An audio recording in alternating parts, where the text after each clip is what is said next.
सर्वप्रथम मैं यहाँ उपस्थित हमारे लोकसभा के अध्यक्ष और इस सभा में उपस्थित प्रत्येक जन को मेरा सादर प्रणाम। मैं अंश गोयल श्री लाल बहादुर शास्त्री जी की जन्मभूमि मुगलसराय से आज आप सभी के समक्ष अपने विचारों को प्रस्तुत करने के लिए उपस्थित हुआ हूँ। आज का दिन हमारे लिए बहुत ही गौरव का विषय है, क्योंकि आज के दिन हमारे देश के राष्ट्रपिता श्री महात्मा गांधी जी की जयंती है और साथ ही हमारे देश के द्वितीय प्रधानमंत्री प्रसिद्ध गांधीवादी श्री लाल बहादुर शास्त्री जी की जयंती है। और आज के इस शुभ अवसर पर मैं उन्हें अपना श्रद्धा सुमन अर्पित करता हूँ। श्री लाल बहादुर शास्त्री, जब भी हम ये नाम सुनते हैं तो हमारे मनोमस्तिष्क में एक चित्र छा जाता है, जिसमें जिनका संपूर्ण जीवन उनके सादगी का प्रतीक है, जिनके जीवन के प्रत्येक कार्यों में उनकी ईमानदारी, उनकी एकता तथा उनकी देशभक्ति की झलक दिखाई देती है। वह साथ ही साथ उनके प्रत्येक कार्य व प्रत्येक वाक्य हमारे लिए आदर्श हैं। वो हैं लाल बहादुर शास्त्री जी। शास्त्री जी बचपन से ही बहुत ही मेहनती व जिज्ञासु थे।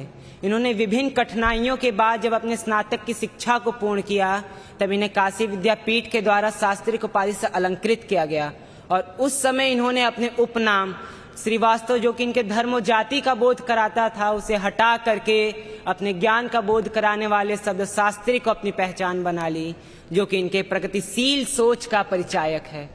शास्त्री जी ने विभिन्न प्रकार के स्वाधीनता संग्रामों में अपनी सक्रिय भागीदारी दी।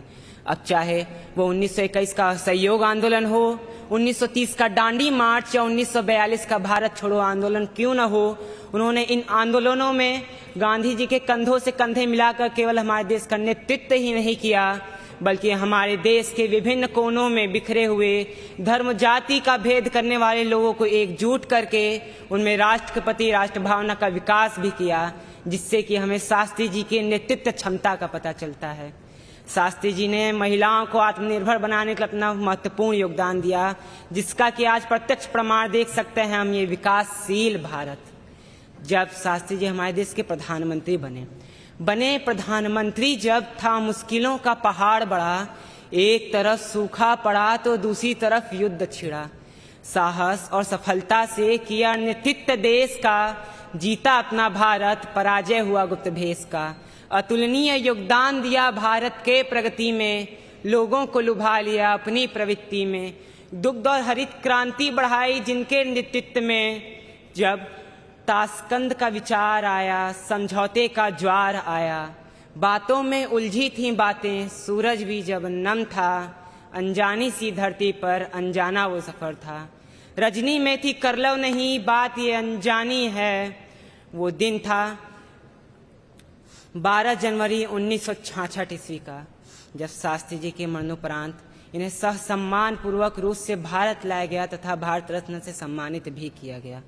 इन प्रयुक्त पंक्तियों में शास्त्री जी के चरित्र की ईमानदारी, कर्तव्य निष्ठता, लोकप्रियता व उनके जीवन की सादगी का हमें प्रमाण मिलता है।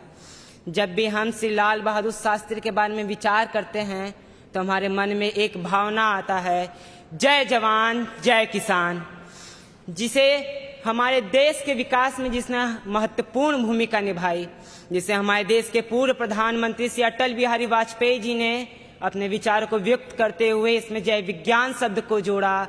और वर्तमान में हमारे देश के यशस्वी प्रधानमंत्री श्री नरेंद्र मोदी जी ने हमारे देश की प्रगति को देखते हुए इसमें एक शब्द को जोड़ के इसे पूर्ण कर दिया है, जिसने कि अब जय जवान जय किसान जय विज्ञान जय अनुसंधान का रूप ले लिया है, जो कि हमारे देश की प्रगति का एक सूचक है, उसकी प्रसिद्धि है, उसका परिचायक है। मैं अपने अंतिम शब्दों में बस यही कहना चाहूँगा कि शास्त्री जी के बारे में प्रयुक्त वे सभी शब्द जो कि उनके चारित्रिक गुणों को व्यक्त करते हैं, वे केवल शब्द नहीं बल्कि उनकी एक अनमोल विचारधारा है।